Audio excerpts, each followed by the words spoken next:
Na imensidão do espaço, perdido entre incontáveis estrelas, um pequeno planeta gira sobre si mesmo. Há algo que o distingue dos outros. É o nosso lar, a Terra. Um dos 9 planetas que giram em torno de uma estrela chamada Sol.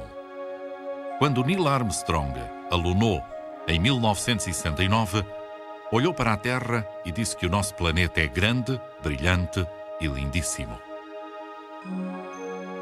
Embora a Terra seja muito menor do que os 4 planetas gasosos, tem o tamanho e a densidade apropriados para reter a sua atmosfera. Situada numa zona privilegiada do Sistema Solar, recebe o calor adequado para o desenvolvimento da vida. A Terra tem uma atmosfera composta principalmente por nitrogênio e oxigênio, e ao contrário dos outros planetas do Sistema Solar, contém grandes quantidades de água no estado líquido. Isto permite o desenvolvimento e a alimentação dos 20 mil milhões de toneladas de animais e plantas que vivem na Terra.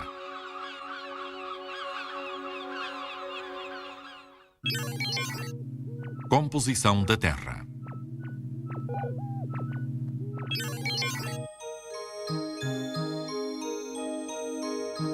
Embora hoje em dia conheçamos com bastante precisão o conjunto da superfície terrestre, o interior do nosso planeta ainda é para nós praticamente desconhecido. Para conhecer o interior da Terra, são utilizados diferentes métodos.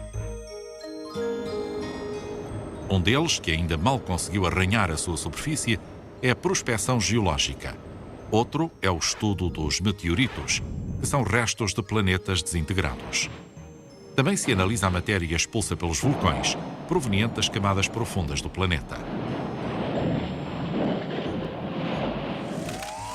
De importância crucial é o estudo dos terremotos. As diferentes velocidades das ondas sísmicas ao atravessarem as diferentes camadas da Terra dão-nos uma ideia da composição dos materiais que a formam.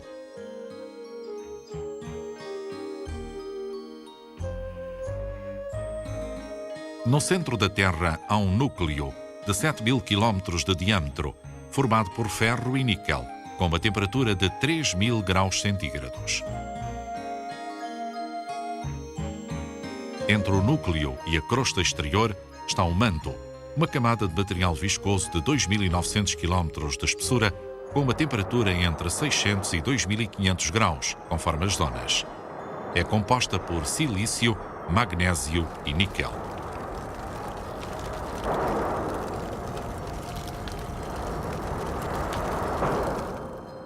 A crosta é a camada sólida delgada da superfície da Terra e é composta sobretudo por silício e alumínio.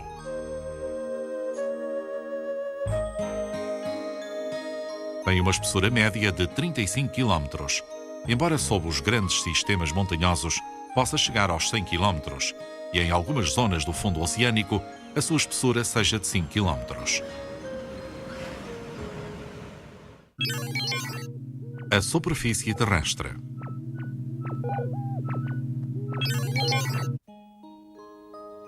A crosta terrestre, ou litosfera, é a parte externa da Terra. Representa apenas 1% da sua massa total e é formada por uma série de placas que flutuam sobre o manto viscoso. Estas placas estão em contínuo movimento devido à energia interna da Terra. Há 200 milhões de anos, os continentes formavam uma única massa de terra chamada Pangeia. Lentamente, este supercontinente foi-se dividindo em continentes de menor dimensão que se separaram até à forma atual.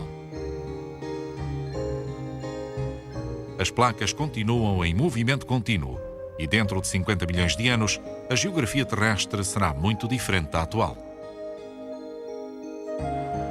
Em certos locais, como no fundo do Oceano Atlântico, as placas estão a separar-se.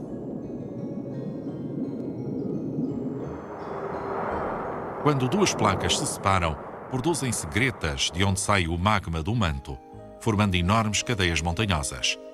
Algumas montanhas são tão grandes que irrompem à superfície, formando ilhas. Noutros locais, as placas colidem e enrugam a crosta terrestre. Quando a placa da Índia chocou com a placa asiática, ergueu-se a Cordilheira dos Himalaias.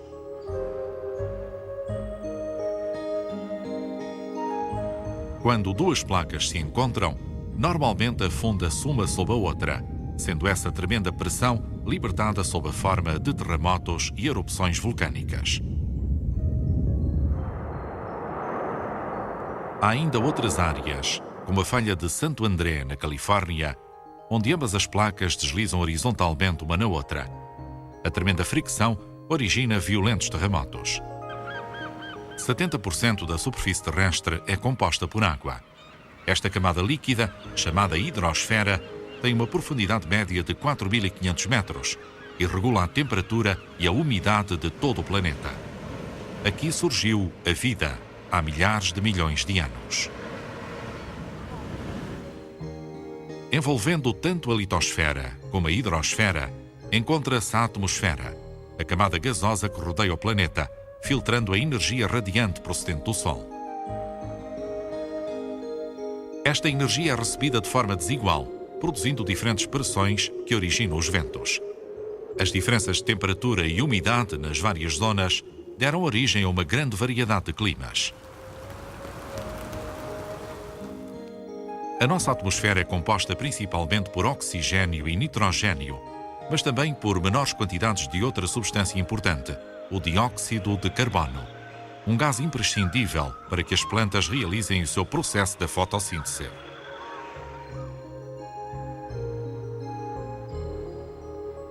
A hidrosfera e a atmosfera são os dois grandes reguladores da temperatura do planeta. Sem elas, as mudanças de temperatura seriam muito bruscas. De noite, a temperatura baixaria até 150 graus abaixo de zero e, durante o dia, ultrapassaria os 100 graus. O mundo em que vivemos seria muito diferente.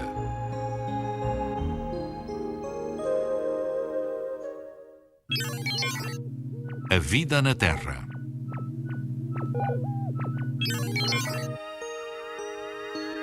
Há locais do planeta que oferecem as condições mais apropriadas para o desenvolvimento e diversificação da vida. São as florestas tropicais. Porém, algumas espécies adaptaram-se para sobreviver em locais onde as condições são realmente difíceis. De facto, toda a história da vida, desde as suas origens, não é senão uma luta pela adaptação às diversas condições do planeta.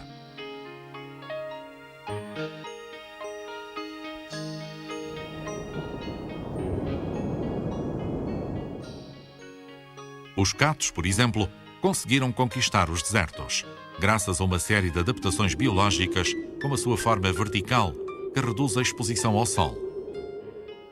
A substituição das folhas por espinhos, que evitam a evaporação. E o desenvolvimento de longas raízes, que lhes permitem captar a umidade das zonas profundas do deserto.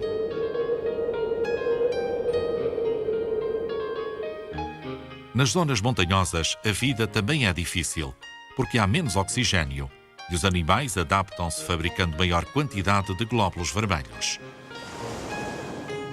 Nos grandes fundos marinhos, a enorme pressão da água e a falta de luz fizeram com que algumas espécies de peixes adquirissem aspectos estranhos e chegassem a produzir a sua própria luz.